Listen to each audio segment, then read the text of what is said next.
Welcome to the Fall 2020 Ladies Big Book Study Recording Series. My name is Kimberly and I am a recovered alcoholic. I am the facilitator of a tri-weekly big book study for ladies only, and we record each session so we can share the knowledge along with you. What we do is we read the Big Book of Alcoholics Anonymous line by line. We pause on each page and have discussion time to share our experience, our strength, and our hope on each page.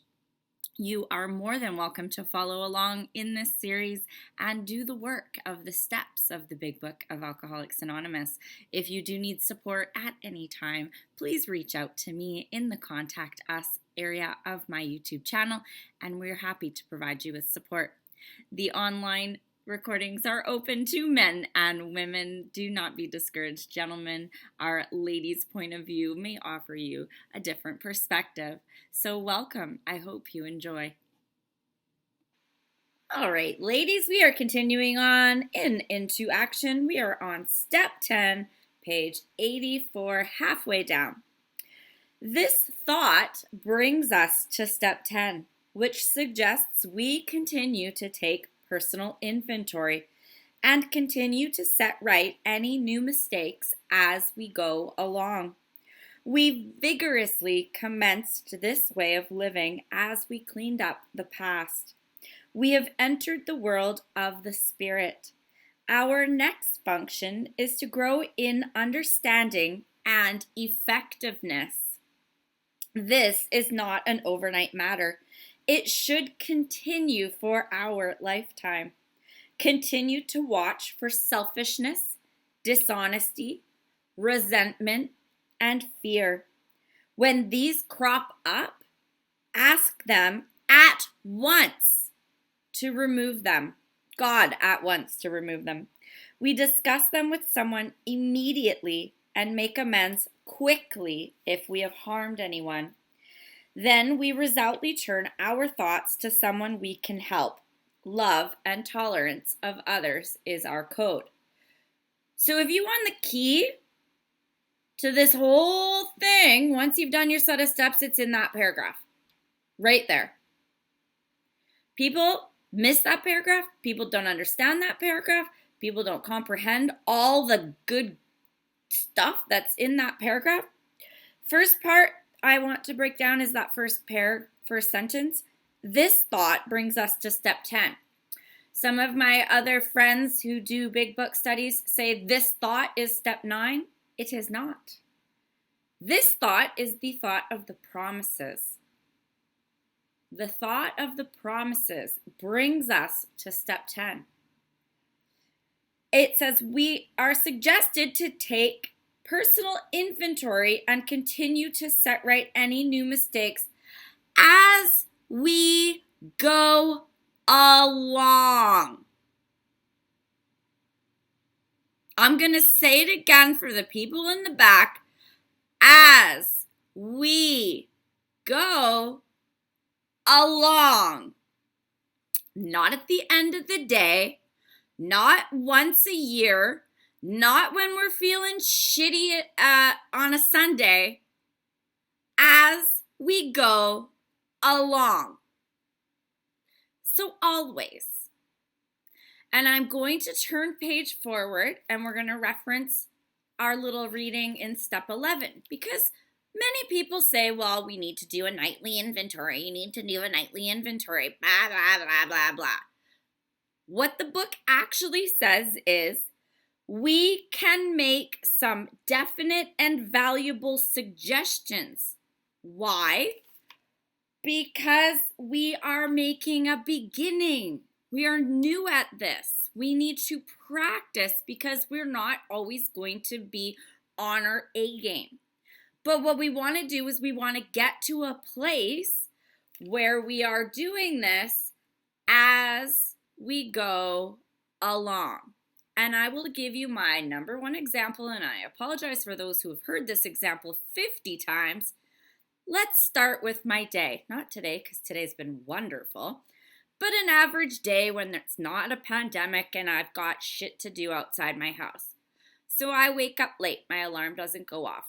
or I sleep through my alarm. And I'm like, rah! I get out of bed and I stub my toe and I'm rushing to get my kids up and I'm screaming, wake up, you've got school, we're late. Right? You can picture this morning so far. I am not myself. Have I prayed and meditated?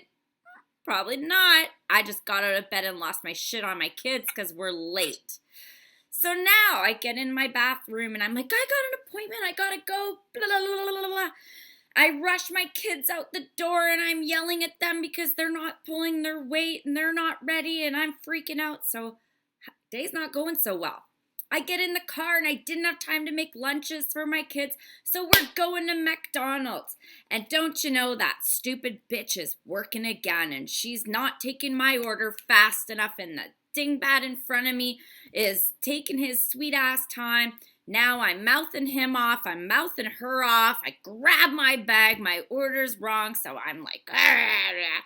I get to school and parent drop off. Parent drop-off is fantastic. So I'm honking at them bitches because they're blocking the way and their kids aren't getting out the right side of the car and I'm fucking late. Don't you people know I'm losing my shit? So now I get on the highway because I got to get to my doctor's appointment at 11 o'clock. Don't you know I am late? So, some dick in a truck, those big old dicks in those big old trucks, he cuts me off. Well, there I am. I'm fingering him, losing my mind, cutting someone off in the parking lot at the doctor's office. I get upstairs and the girl, hi, Dr. Wong's running half an hour late.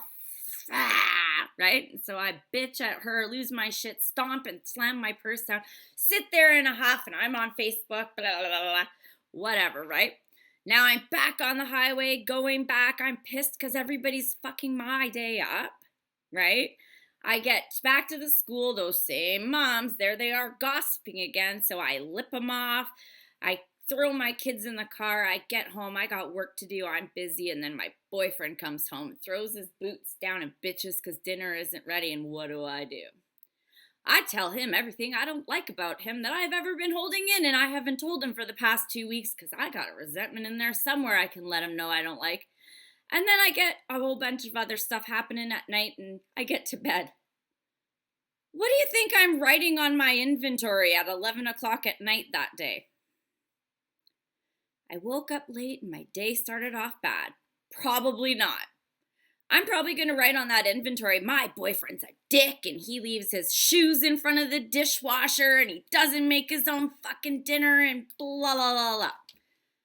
Meanwhile, I owe my kids an amends.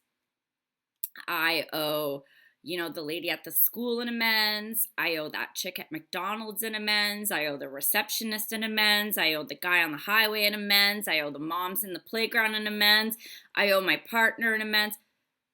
What could I have done differently? I could have stopped the minute I woke up late and said, whoa. Stub my toe. Whoa.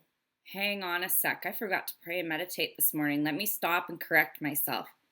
Yell at my kids. Whoa. Let's just pause for a sec here. You guys, I'm really sorry. I woke up 15 minutes late. I don't mean to yell at you. Let's try this again. If I did that, any of those three things, I wouldn't have lost it at McDonald's. I wouldn't have lost it at the school. I wouldn't have lost it on the highway. I wouldn't have lost it at the doctor's office. Vada, vada, vada, vada, ving. So if I'm doing this as I go along, the chances of me having a day that goes sideways is a lot less than if I wait till the end of the day to do this inventory. But it takes practice. And what does that look like? That looks like me watching for selfishness, dishonesty, resentment, and fear. What was my morning? Pure selfishness. I am late. I have an appointment. I need to get there on time. So had I stopped, I would have said, whoa, I'm being real selfish. My alarm was late. I do. What could I do differently? God, could you just please remove this for me really quick? I need to reset this day. Call the doctor's office. Hey, I slept in. I'm going to be 15 minutes late. She would have said, no problem. Dr. Wong's running behind too. This works out well. And I would have been relaxed. Getting out of self. Taking that moment to stop and analyze what's going on. Bring God into it. If I need to, I bring in another person. If I just can't get out of it. Oh, hey, Alexis, my day's going sideways. I'm yelling at everybody. I just don't know. She's like, yeah, you're a selfish bitch. Slow down, talk to God. Click. That's my step 10 buddy, Alexis. I have another friend, Ty. I'll call him if I'm feeling flippy and I can't get out of it. He calls me on my shit. Your step 10 buddy is someone who's going to call you out when you are selfish, dishonest, self-seeking, acting in fear, because they know you and they're not afraid to call you out. You know, I could call Della and Della would be like, oh, that sucks. That's a terrible day. Della's probably not going to call me on my shit. She's going to kind of commiserate and be like, yeah, you got this, sweets. It's going to be okay, right? Not Alexis or Ty. They're going to be like, you're a selfish bitch. Slow the fuck down. Because they know me. So that's why it's really important to do as we go along. I'm only on the second sentence here, you guys. I'm sorry. But it's really important because this is how our days don't go sideways. A really, really great long timer that was in my first home group, Ken, he used to say, you can start your day over again at any time. So if you're going through a day and it's getting sideways and you can't reset, you can start your day over again. I had a morning where my ex-husband actually took my kids. Kidnap is a strong word, but he took my kids and he wasn't giving them back. And the police were involved. And my day was going like this. I literally got back into bed, laid there for 5 minutes, got up, prayed, meditated, had a bath, washed my face, started over fresh to restart connecting to God. So we can start our day over at any time. So we need to practice living this way of life. So this thought, so after step 9 promises, brings us to step 10 where we continue to watch for these things as we go along.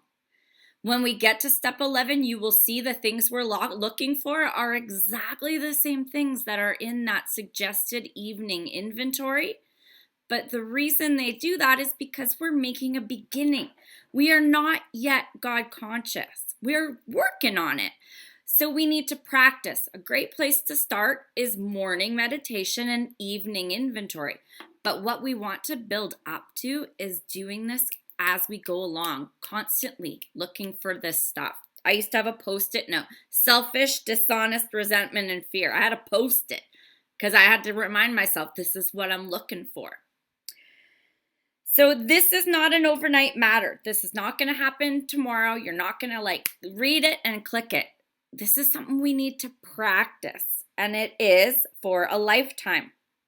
And what this does is it lets us grow in understanding and effectiveness. We don't do it just a set of steps and we're one and done. We need to practice these principles in all of our affairs. And what can we find in here?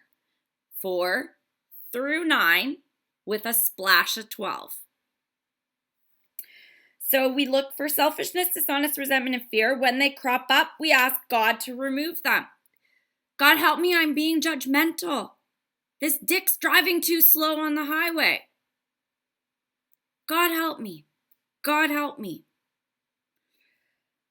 We discuss them with someone immediately. That's your step 10 buddy. Don't call your sponsor. If you only have a sponsor, call your sponsor, but try to find yourself some people that are on your level. We're not calling people below us. That would be sponsees or support. We're not calling our sponsor because that's our spiritual advisor. We're trying to build other relationships that are on the same wavelength as us. Other people with similar sobriety. Oh my God, I just told the stupidest lie. You did? Yeah. Oh, that's real dumb. Yeah. And then you don't call and be like, I have to do a mini 5 or I'm calling you with the step 10. We just need to discuss it with somebody. Hey, Lex, oh my God, I just lied about the stupidest thing. She'd be like, yeah, what did you do? Oh, la, la, la. She's like, yeah, that's really stupid. I'm like, yeah, I know. Done. We make amends quickly if we have harmed anyone. Mom's at the school ground. Hey, you know what? Yesterday I was having a really bad day and I really apologize for lipping you off. I really shouldn't have done that. Oh, great. Thanks. Next time you're at the McDonald's. Hey, you served me last time I was here. I was having a really rough morning and I really didn't treat you right. I hope you can accept my apology. Yeah, for sure. No problem. Simple.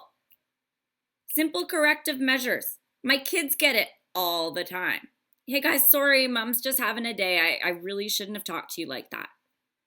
Right? Correct ourselves immediately.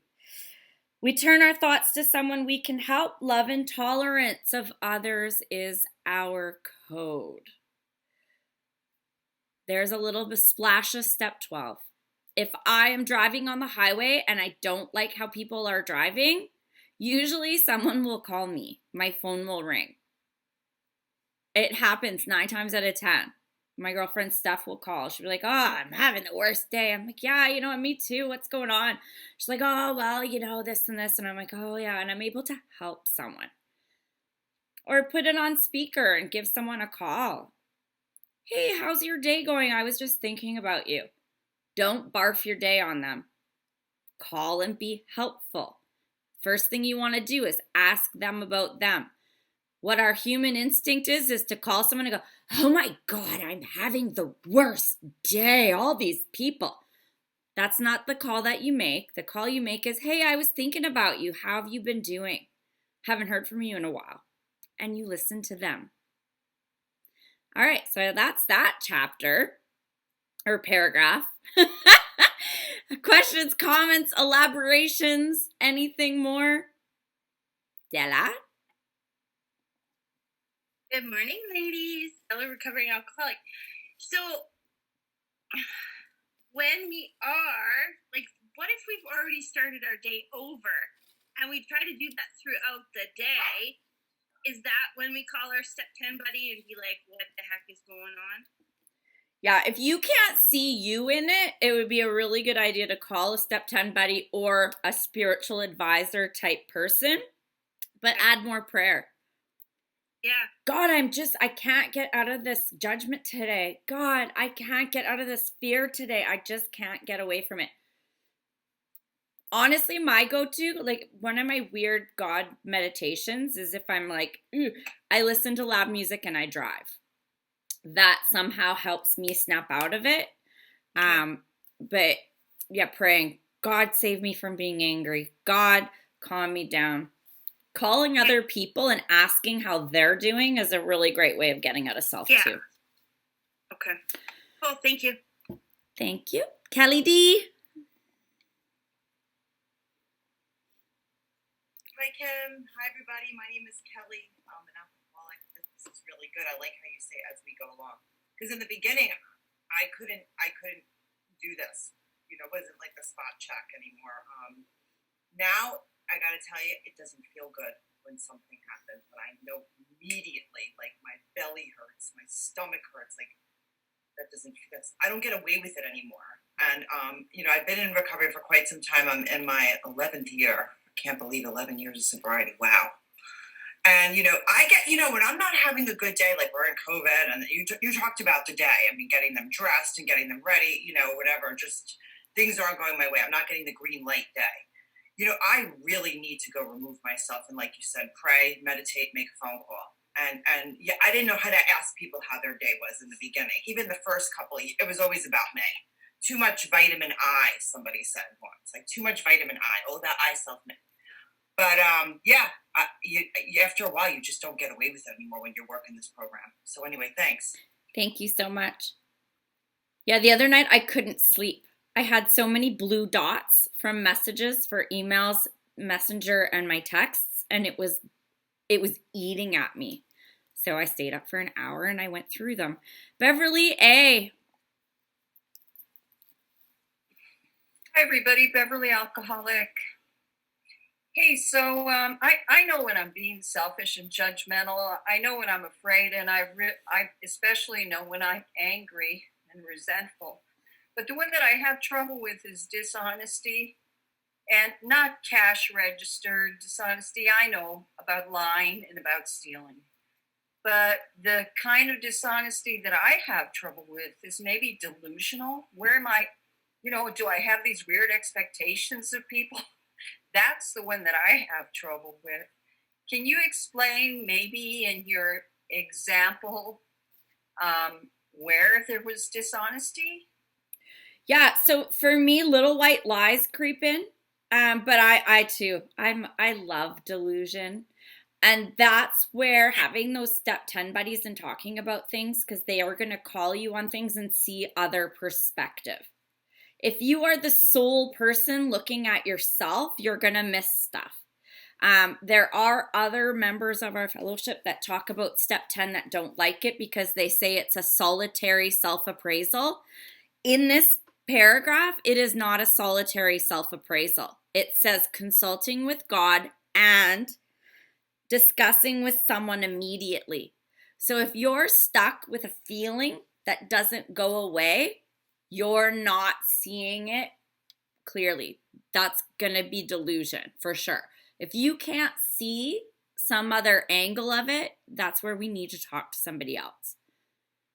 Right. And right. finding those people that know you, that are going to call you on your shit, or even someone, a strong spiritual advisor that doesn't know you will be able to offer you another perspective as well. Like Beverly, you could call me. I don't know you day to day well, but I know situationally other angles that I can throw out where I'm like, well, have you thought about it this way? And then, so yeah. That's in finding the step 10 buddy that is spiritually fit and has some experience. Your step 10 buddy shouldn't be someone in their first year of sobriety that you went to the treatment center with, because you're not going to get a lot of feedback, right? But so like my Alexis is 7 years sober. She's got life experience similar to mine. So we are able to give each other different perspective. Okay. That's what I need, a spiritually fit 10th step buddy. Yeah. I got to get one. Absolutely. Absolutely. Because sometimes you can only see one angle. And someone else will be like, well, maybe it could be this or this or this. And you go, oh, I never thought of that. That's it. Because that's where delusion will come in every time, is not seeing more to the story. Right. Yeah. Thank you. You're welcome. You're welcome. Bonnie.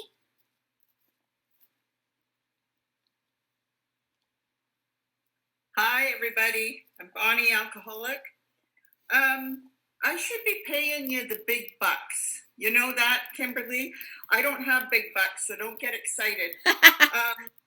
But the amount, okay, so I have been sober for many, many years. I got step 1. Absolutely. I have no illusions that I can ever have a drink again. And I stayed sober, but I was out of AA.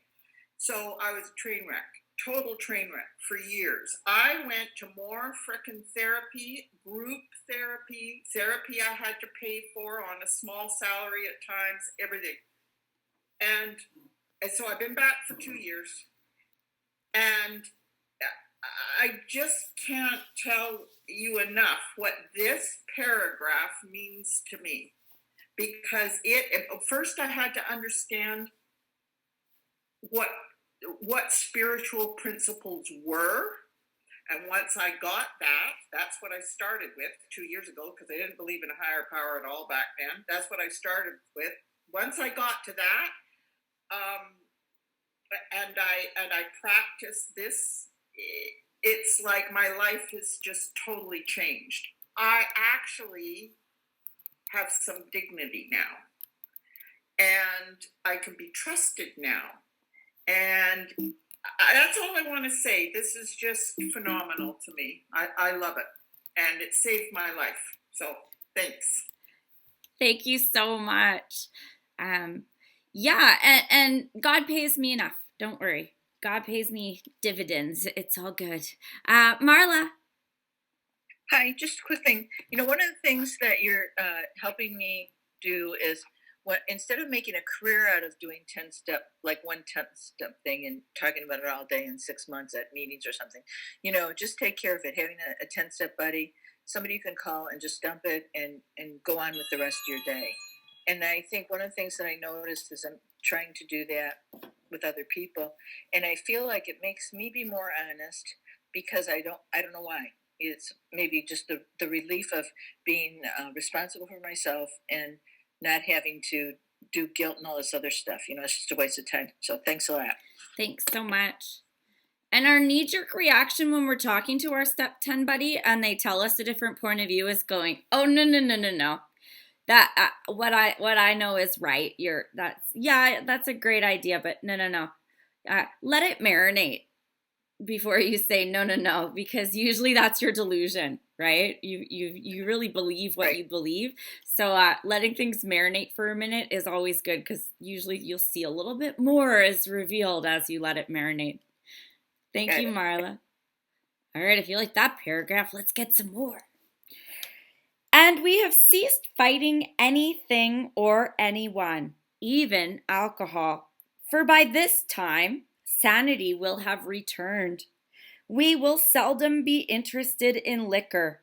If tempted, we recoil from it as from a hot flame. We react sanely and normally, and we will find that this has happened automatically. We will see that our new attitude toward liquor has been given us without any thought or effort on our part. It just comes. That is the miracle of it. We are not fighting it, neither are we avoiding temptation. We feel as though we have been placed in a position of neutrality, safe and protected.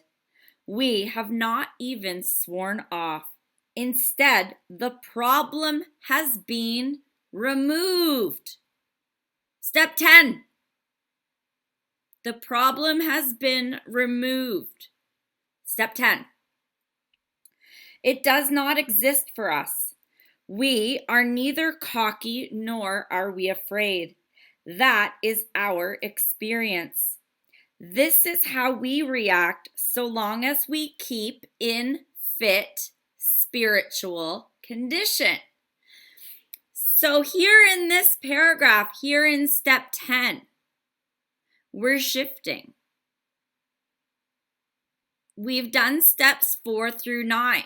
We've done that work. So now we've been placed in a position of neutrality. So just imagine this, because I love my imagination plays on. I'm 200 pounds. I want to lose weight. So steps 4 through 9, I've cleaned up my diet. I've cleaned out the cupboards. I've got healthy habits that I'm starting to practice. And I've lost 60 pounds. So now I'm 140 pounds. I'm still a little puffy around the edges. I'm not muscular with abs, but I've lost 60 pounds. So now I'm going to work on my spiritual fitness. I'm going to fine-tune the diet. I'm going to start doing some more toning exercises to start to sculpt my body. And as I do that, things will start to rearrange a little bit more, and I'll start to get a little bit curvier, a little bit more muscle definition. One is the fat loss, the other is the toning. Does that make sense to people? Yes. Okay. So we want to keep in fit spiritual condition. But what happens if I lose 60 pounds and I sit my ass back on the couch and start eating Twinkies again? Maybe I go from working out 5 days a week to working out 2 days a week and eating healthy 4 days, but eating like shit 3 days. It's not going to stay. The weight's going to come back. Or if I say, well, I did my set of workouts and I lost my 60 pounds, now I'm going to wait another year and then I'll do another set. Does that sound familiar? I hear that one in Alcoholics Anonymous a lot. Oh, I do a set of steps every year. What do you do in between? I pray and I meditate. Okay, have fun at 200 pounds again because it's going to come back, right? So it's what we put in is what we get out. We lose 60 pounds, great. We want to maintain that. Or maybe you want to work it a little more and, get that bikini bottom because you're going to Bali, right? So we need to keep fit spiritual condition. We are neither cocky nor we're afraid. 2 big warning signs in Alcoholics Anonymous. The person that's too cocky and the person who's afraid. The person who's afraid of alcohol. The person who's afraid to go to that wedding on Saturday night because there's going to be drinking there.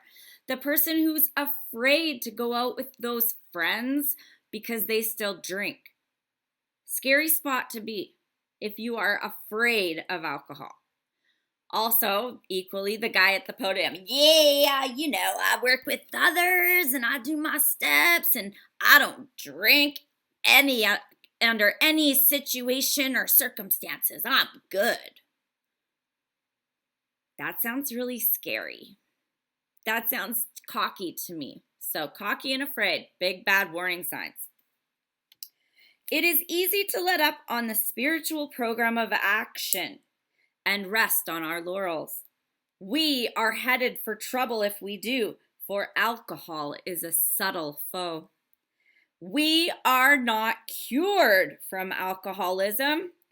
What we really have is a daily reprieve contingent on the maintenance of our spiritual condition. So here we've gotten ourselves into a spiritual condition. We want to keep it fit, spiritually fit.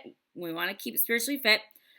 We have a daily reprieve, which is contingent upon, which means we only have it if we maintain our spiritual condition. Every day is a day when we must carry the vision of God's will into all our activities. Every day, not just the day you have your home group, all your activities, not just when people are watching. Sink that one in for a sec. How can I best serve thee, God, not you? Thy will, not mine, be done. These are thoughts which must go with us constantly. There's another word. As we go along and constantly. 24/7 in the day, 24/7 in the program. We can exercise our willpower along this line all we wish. It is the proper use of the will. Much has already been said about receiving strength, inspiration, and direction from Him who has all knowledge and power. So what are we asking God for? Strength, inspiration, and direction. Try putting those into your prayers and meditation. If we have carefully followed directions, the clear-cut directions that have led us to this page, which the book says they are, we have begun to sense the flow of His Spirit into us. So if you followed the directions up until this point, you should be feeling God in your life at this point. If you are not feeling His direction, if you are not feeling any of these things, if you are not feeling like you've been freed from alcohol and having no thought or effort, you probably haven't followed the directions. I know I say things that people don't like, but this is the truth. To some extent, we have become God conscious. We have begun to develop this vital sixth sense, but we must go further, and that means more action. I am God conscious, God cautious. You know what I'm trying to say. I feel His presence almost my entire day. There are moments where I don't. They're usually when I'm in self-will, usually when I'm driving behind the asshole in the truck. But for the most part, 99% of my days, I am God conscious. I practice all these principles in all my affairs. I pray and I meditate. I ask for strength, inspiration, and direction. And I am constantly looking for selfishness, dishonesty, resentment, and fear. You want to know what pages are falling out of my book? There is a crack on this page. This is what my book looks like on this page. Some may tell you to live in step 11. Some people may tell you 10, 11, and 12. I practice these principles in all my affairs, and almost all of them are found on page 84 and 85. You want to live somewhere, live on page 84 and 85. It tells you 4 through 9. It tells you 10. The bottom is 11. Step 11 suggests prayer and meditation. We shouldn't be shy on this matter. And it tells you step 12.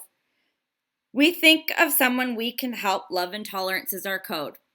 Steps 4 through 12 are on these 2 pages. And if anyone would like to disagree on where you should live, they can come on down and find me, because I can show you steps 4 through 12 on these 2 pages. You want to live somewhere in this program? Live right here. Park your ass on these 2 pages, and welcome to sobriety. This is your daily reprieve. This is spiritual fitness. This is your freedom. 2 fucking pages of this book. You want to live anywhere? Live right here. Daily reprieve from alcohol, steps 4 through 12. Right here. This is where I live. You can find me parked right here. If these pages fall out, I'll tape them to my ass. I'm good. Right? Like, do you want to practice these principles in all of our affairs? You want to be free from alcohol. This is where it is. And there's nothing more I can say about that, because God is on these 2 pages, and you can have freedom from alcohol right here. Like, literally, I don't want to say this because y'all come after me. You just do 1 through 3 and then park yourself right here. We're good. Let's live. All right. Questions, comments, concerns, break it down. Ask a question. Tell me your experience.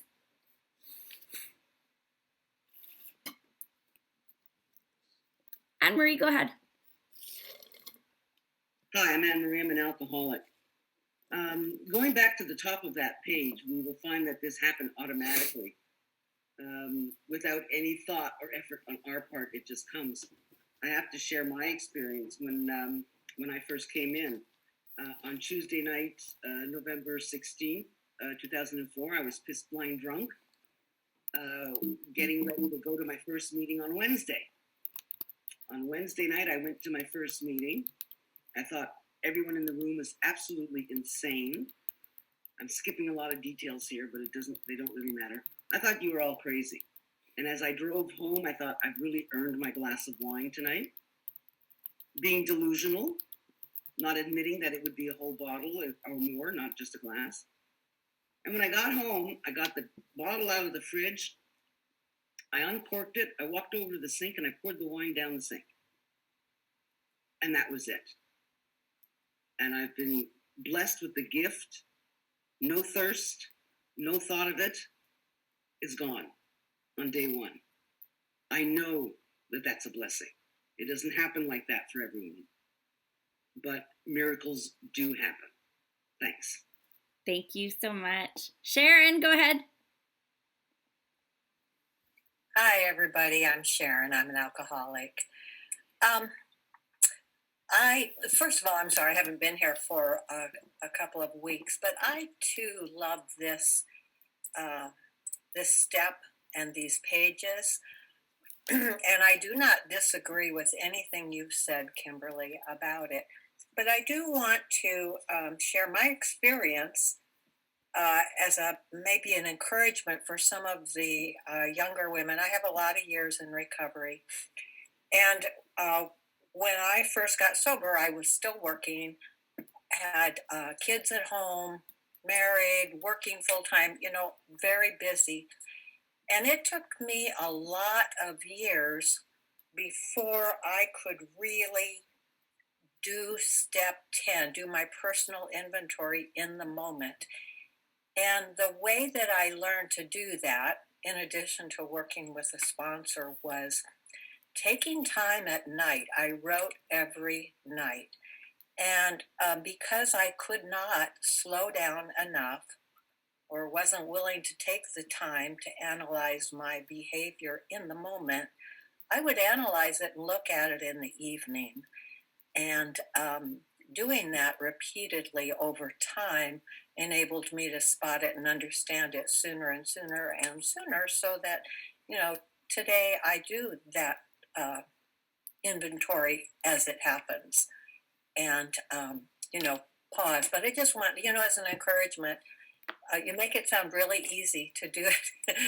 Make it sound easy to do it in the moment. And I think it takes some time. At least I was a slow learner. So thank you. Absolutely. And that's what the book says. The book says that what's on the next page that most people take for heart as what they need to do for the rest of their lives, it says it's just a suggestion to get you started. And if you want my biggest suggestion on how to practice this, get yourself my favorite tool. Get whatever color you like and write on it dishonesty, selfishness, resentment, and fear. And stick that shit everywhere. You know where I get the most upset? I was working corporately at the time, at my job and in my car.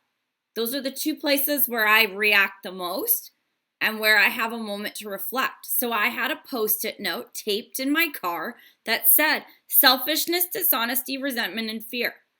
I had it taped on my computer at work. You want to try practicing something, stick it in front of your face. Whatever's going to work for you. Where do you find yourself the most? Stick yourself a Post-it note, call yourself out, and do your step 10. Practice.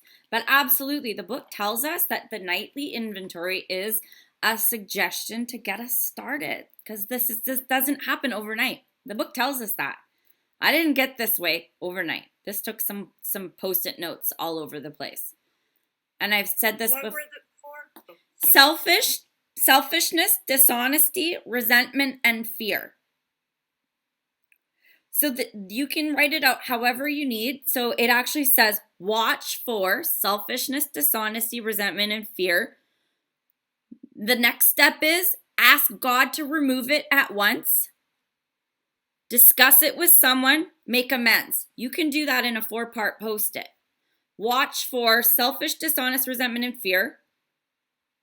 Ask God to remove it. Discuss with someone at once. Make amends. You can stick that Post-it everywhere you need it. Stick it on your fridge. Stick it on your bathroom mirror. Stick it in your car. Stick it in your office at work. Where do you need to be reminded? Post-its, great for recovery. Sharon, were you still had your hand up, or did you? I forget it. Okay, good, thanks. Irene, you had your hand up. My name's Irene. I'm an alcoholic. I was just gonna say, I love my higher power and how he works like this, because this was my morning this morning. It was like crazy.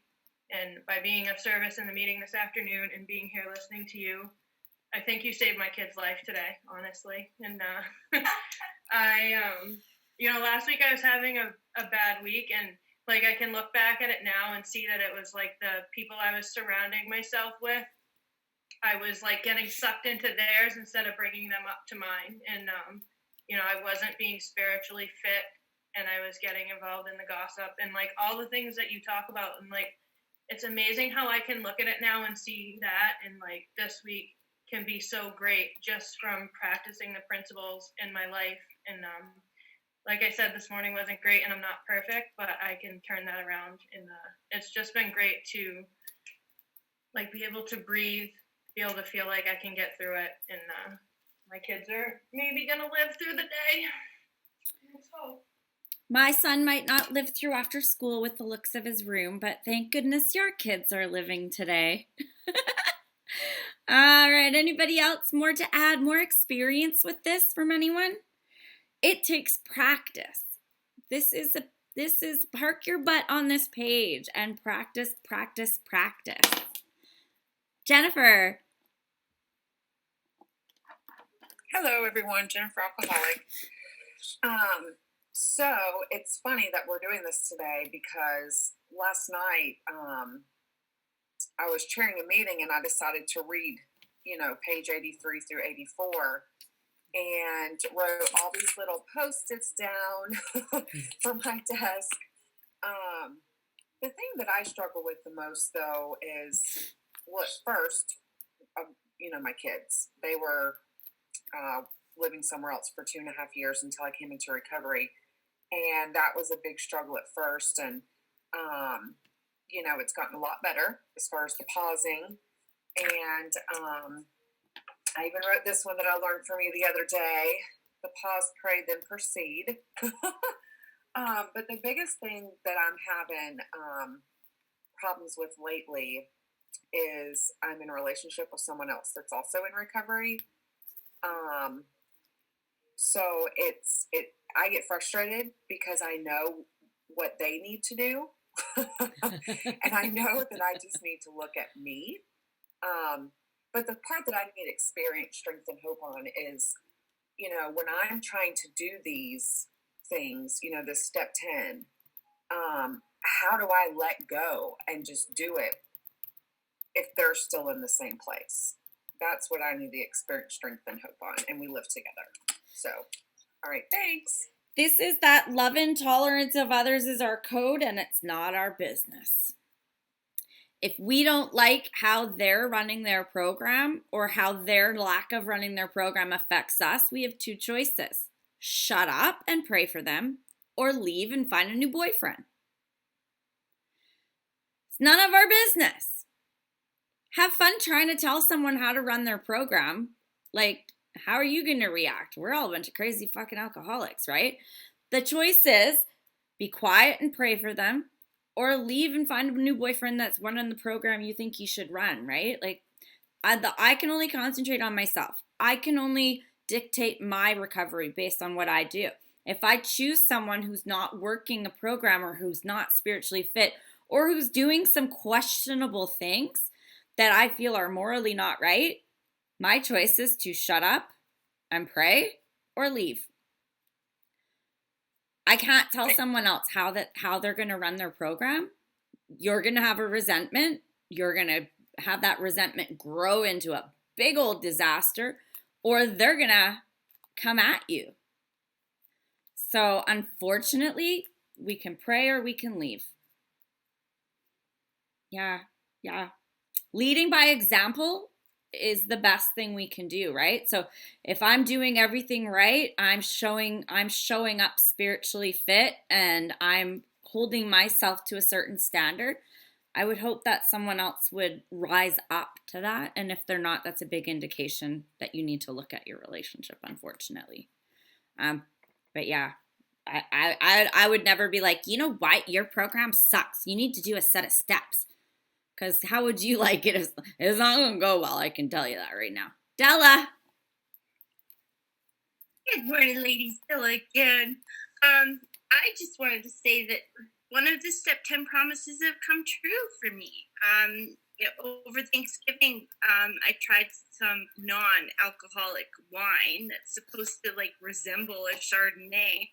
And as soon as I opened it and actually poured it into the glass, and that sound, glug, glug, glug, glug, into the glass, and then smelling it, I went, nope, and recoiled like it was a hot flame. And so I'm so grateful that some of these Step 10 promises are actually coming true, and it's because of the program, and it's because of doing these the pause. And I'll say too, I added another P to the end of those 3 P's. Practice. Because if we don't practice pause, pray, and proceed, then we don't get that skill underneath. So, yeah, thank you so much. And sometimes you get stuck on a P. Pause, pause, pause, pause, pause, pause. Pray, pray, pray, pray, pray, pray, pray, pray, pray. Pause. Okay, pray. Proceed. Okay, we're good. Like you can get stuck in there too because it sometimes doesn't come right. It's not like pause, pray, proceed doesn't come quick sometimes. So it's okay to repeat. Callie. Hi, my name is Kelly. I'm an alcoholic. Thank you, Kimberly. I love these meetings. I just want to thank all you ladies for being here today.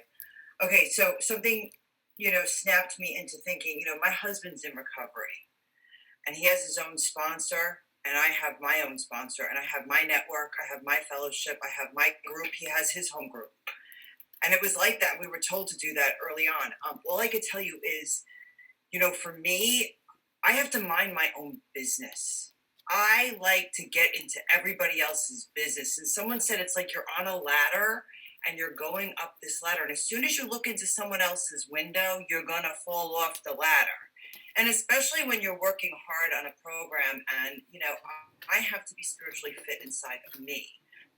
I like to, get into other people's heads and what they're doing. And that makes me sick. So I have to also recoil not only from alcohol, but from the resentment, because the resentment can make me want to drink. So I have to get the hell away from the resentment. It's the number one offender. Thanks. Absolutely. I knew a girl that would call her sponsor or her partner's sponsor. Please, for the love of God, don't. And if they answer your call and listen to you, get it. Oh. Someone ever called me and was like, this? I'm like, no. Kayla. Hello, Kayla, alcoholic. I really like this. I'm glad that I came in. Even though I was maybe 5-10 minutes late, but I've got lots of notes jotted down here, like the pause, pray, proceed. Like I've been talking to some women, and they're like explaining step 4 and stuff, and I'm like, well, I don't have any resentments. Like my day's going perfectly. It's fine. Everything's fine. And then I'm like, wait, do I look at my resentments from my whole life? Because I haven't done a set of steps yet. So obviously that's going to be the first thing I do is take one big inventory of everything. And then just living this during the day, I was like, now I'm like, oh my gosh, I'm so I'm ridiculous. Who am I to think that I didn't have resentments or dishonesty or selfishness or any fear going on through the day? Just having this laid out and explained, I went through this part with my sponsor and she was just telling me where all the steps were, but just having this really broken down for me. And then when you said don't be cocky or are we afraid, I think I like sharing. And I know it probably helps other people, but now I'm like, well, maybe I should just sit down and shut up because I don't really know what lies ahead. And not that I'm going to drink. That's not my plan. I have to just stay focused on the whole one day at a time thing instead of being like, I want to, die in this program or whatever when I'm old and wrinkly. But the truth is I don't know what tomorrow's going to bring. And yeah, I guess I don't want to be cocky. That's a hard thing. That was just a hard thing for me to say. You see, my ego is still there. And I'm like, I don't know. This just opened up my eyes so much. And I think I'm going to be sitting and taking a freaking pause today and just really looking at stuff. Cause the way you broke this down and just having a frustrating day. I woke up late this morning too with my kids. And I had my 3-year-old son yelling at me from his room before my alarm even went off, Mama, Baba. And I'm like, kidding me? Is this how my day is going to start? But I need to take a pause after this and just let go and just pray for that strength and pray for that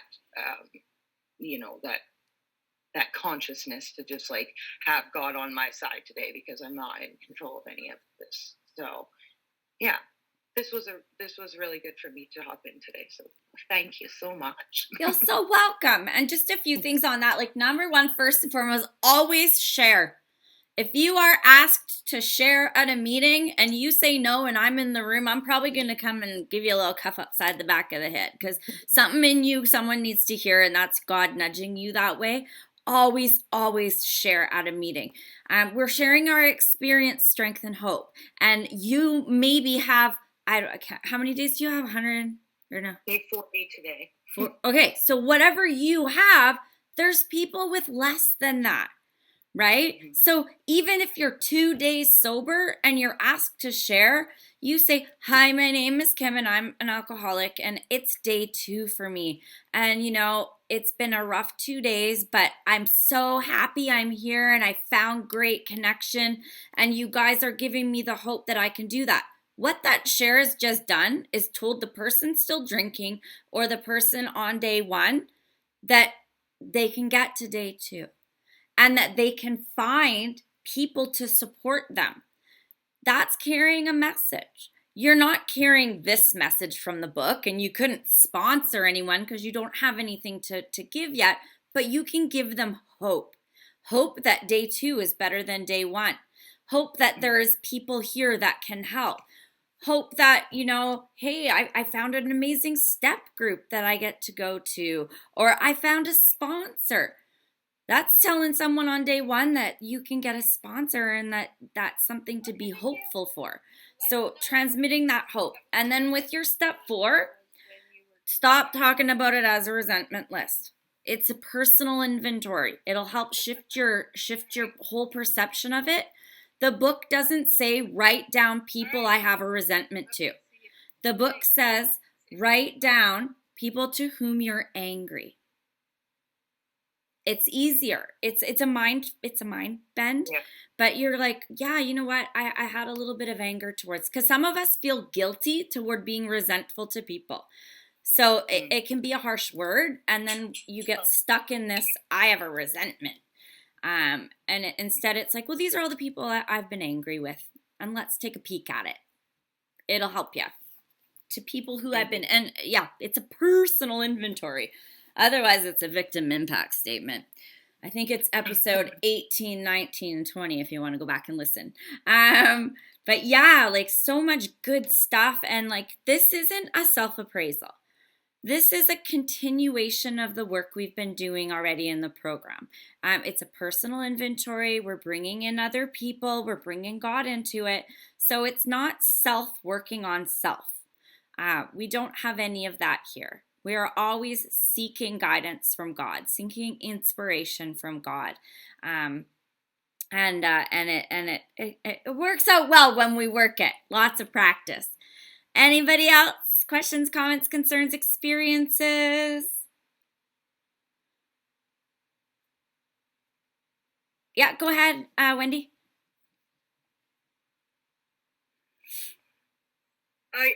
I'm just a little scatterbrained because I missed a lot of this. This doesn't have to do with what's going on, but I have to sign off. So my sponsor wanted me to ask you if you're doing up to the end of chapter 7, or do you do up to like 100 or the first 164 pages? The first time, like with the way you do the big book study. The first time we did the line by line, we went right to page 164. This session, we are going to go to the end of working with others, and then we're going to hit Christmas. So what I was thinking about doing was assigning the next 3 chapters to the wives, to the family, and to the employers as Christmas reading. And then we will come back and do together a vision for you. And then in January, we're starting a co-ed session because the boys have been harassing, wanting a piece of what we're doing.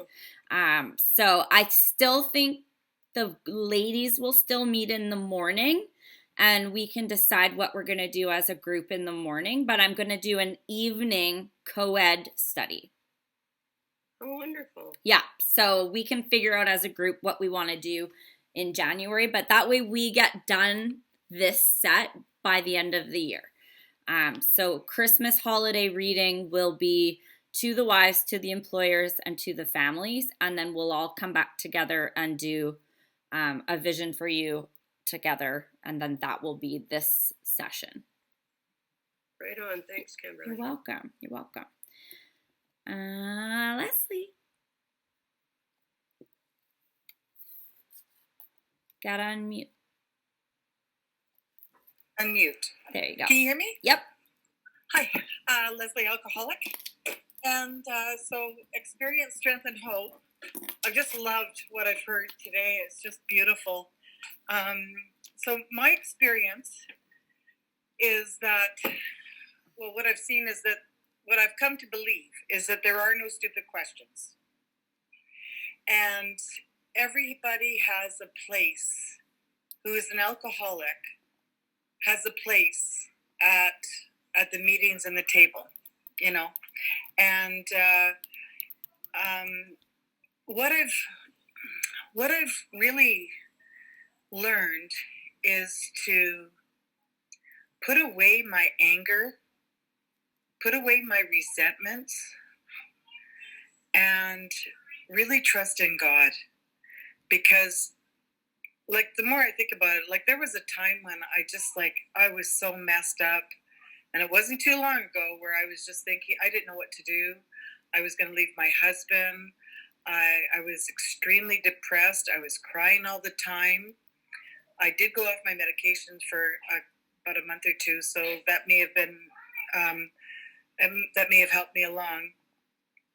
But I came to realize that how sick a person can get in their addiction. And I saw that in my husband, and I also see that in other people. I see that in meetings when, you know, someone comes back and then they come back, they're sober for a while, and then they're, you know, back into the drinking and stuff. And it is sad. It really hurts. And they're lonely and all the rest, you know, that goes along with the drinking. But the strength is that there is another tomorrow if you seize the day and you just stick with that program. I have learned so much in Zoom. I am absolutely amazed. Another present. Oh, great. I've learned so much in Zoom. I've learned so much. I thank God for my brother-in-law who 39 years sobriety told me about 164. And then I thank God for Kimberly, and I pray for Kimberly and all those other guys, okay, Nana will open it in a sec. You know, all the other guys that do all this service work and are so dedicated. And I want to be able to do that. It's not my strength. It's not a strong part with me, area with me. And I do get all messed up when I start talking and I ramble and I just go off subject and stuff like that. Experience, strength, hope for a better tomorrow. Hope that I make an impact today. Hope that I don't transgress, hurt people, and then they say, oh yeah, okay, she's in the program, you know, what a loser, you know, and just really think about how in the morning time, morning meditation, evening prayers, evening meditation, what can I do for that next person who is suffering, you know, or how can I help lead that other person to a better way of life, better way of thinking. So that's my goal that I'm setting for myself today, and I hope to take that with me, that message with me every day. So thanks for letting me share. Thank you so much, Leslie. And yeah, you know, even the most spiritually fit of us don't always have the days that we're the most spiritually fit. But the thing is we have the tools in our toolbox, in our spiritual toolbox, to be able to deal with it. You know, yesterday was a tough day for me. I'm in a very, very overwhelming period of time right now with my life. It's a week before Christmas, and I run a business that's booming. And so yesterday, it was like I was driving on the highway. I was like, I'm just going to keep driving on this highway. I'm just going to keep going. Like, fuck this shit. I'm going to keep driving. And I didn't. And I got home and Pure Later brought me all this stuff. And I just sat on my floor and I cried. And I had a moment. And then I prayed for some strength and direction. And today's amazing. The only break I'm taking for recovery today is this hour with you guys. And we're able to sit and live in the daily reprieve. And now I'm going to turn on my music and I'm going to go to work. And then tonight I've got GSC and it's fine. It's all going to work out. I don't have to take any control of it. I don't have to take any of the stress of it. And that's the gift this program gives to me. And it's because I live on these 2 pages. Yesterday, I was selfish. Yesterday, I wanted to keep driving and I just wanted to get on a plane and go to Mexico and say, fuck this shit, right? That was me being selfish. But I'm here doing God's work and He's got me covered. It's all going to work out. It's all going to be fine. And if it doesn't, that's okay too. So, this is this daily reprieve we get. This is this fit spiritual conditioning we work towards where, life doesn't have to take us out anymore. We can get through the trials and tribulations and we can get through the ups and the downs. I used to drink for all the ups and downs in life. And now I don't have to. I get to enjoy them all and see them for the blessings that they are. So I love this hour of my day with you ladies. And I thank you all for being here. And we will do step 11 on, day is it? Wednesday. Friday, we'll do step 11 Friday, then we'll get step 12 done Monday, Tuesday, then we'll do our Christmas break. Kathy had a great suggestion. I'm going to go get the reference for the previous ladies line by line on YouTube, and I'm going to get the wives, the employers, and the family afterward. I will copy them into this session's recordings and pop them in there so you guys can listen to them over the Christmas break. And then we'll come back and we'll finish with a vision of you for the new year. And that'll be an amazing way to start the new year because New Year's Eve is Friday. So we should have it done by the Wednesday. We'll do a vision for you Monday and Wednesday, the 28th and 30th. So the 28th and the 30th we'll do a vision for you. Next week, Monday, Wednesday, we'll do step 12, working with others, and then we'll be done before the new year. And then in the new year, we can do something else fun Monday, Wednesdays, and Fridays. We'll come up. Last time we did the traditions, so we'll see. We'll come up as a group what you guys want to do in January. All right, let's close with the Serenity Prayer.